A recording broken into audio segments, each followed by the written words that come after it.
अभी हम वंशी और वेणु इन दोनों के वादन के बारे में कुछ प्राथमिक बातें जानेंगे। सामान्यतया जब वंशी बजाते हैं तो वंशी बजाने में एक छोटी सी गलती अधिकांश नए वादकों से होती है। हम जब सरगम बजाते हैं तो सा रे ग और ग के बाद जब म बजाते हैं तो म की अंगुली को खोलते समय थोड़ा ज्यादा खोलने के कारण से वो म न आकर तीव्र मध्यम आ जाता है। आप एक बार इसको सुनिए।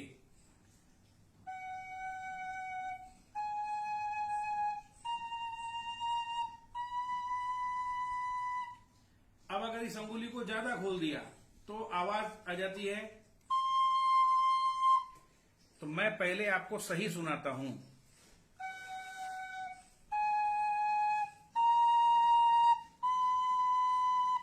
अब गलत कैसे होता है?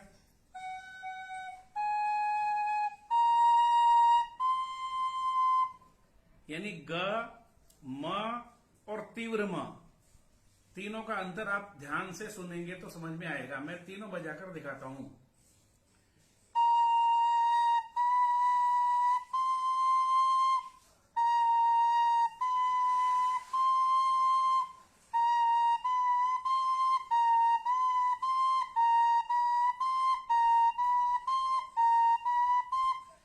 आपको समझ में आया होगा।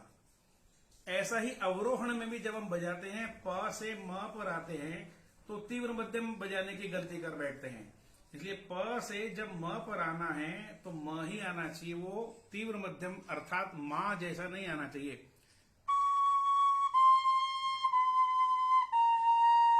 मैंने दोनों मध्यम का प्रयोग किया। फिर देखिए,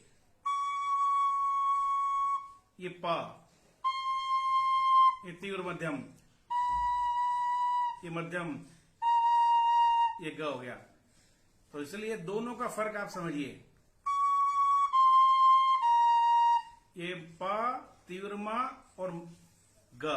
अभी प म ग।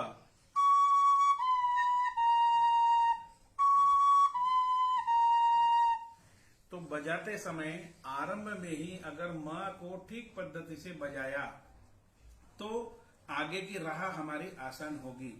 स्वर गोविंदम नाम की जो एप्लीकेशन है उसमें इसके बारे में स्वर की पहचान भी बताई गई है। आप उसका अवलंबन कर सकते हैं। दूसरा विषय है वेणु। वेणु जब हम बजाते हैं तो सबसे पहला विषय रहता है पकड़ने की पद्धति। जब हम वंशी बजाते हैं तो वंशी में हमारा बाएं हाथ का अंगूठा बिल्कुल तीनों अंगुली के पीछे की तरफ है।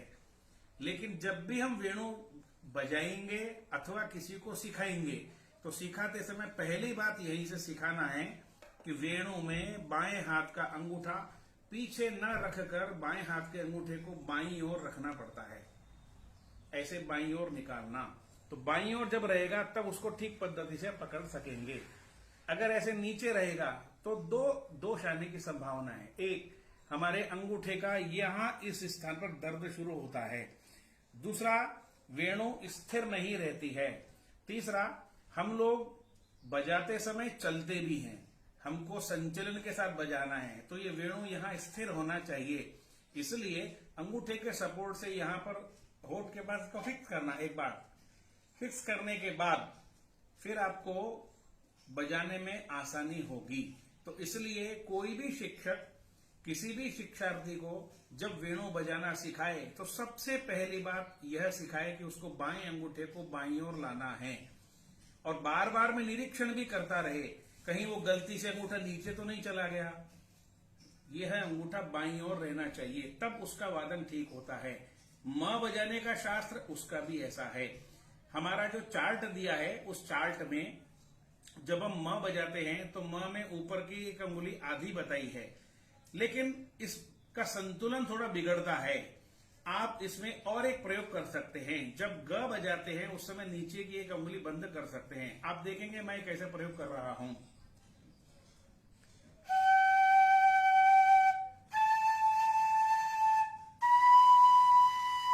यहां मैंने ग बजाते समय नीचे वाली अंगुली एक बंद कर दी है। उसके बाद में मैं बजा रहा हूं। फिर देखिए,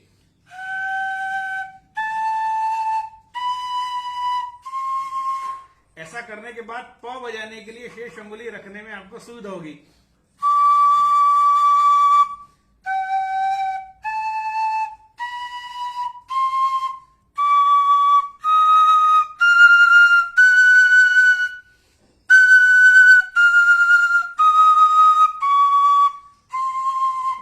यहां मां पर आते समय मैंने नीचे की एक उंगली बंद की हुई है, ग आ गया, रे आते समय उसको हटाना। तो दूसरी बात, वेणु सिखाते समय इस बात को ध्यान में रखना। तीसरी बात, वेणु सिखाते समय मध्य सप्तक का सारे गमा और तार सप्तक का सारे गमा दोनों का भी ठीक से अभ्यास कराना।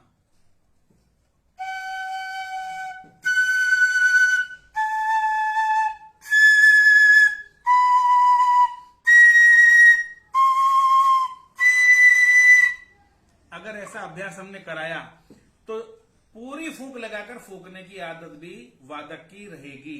ऐसी प्राथमिक बातों को ध्यान में देकर किसी भी नए शिक्षार्थी का आरंभिक शिक्षण होना चाहिए।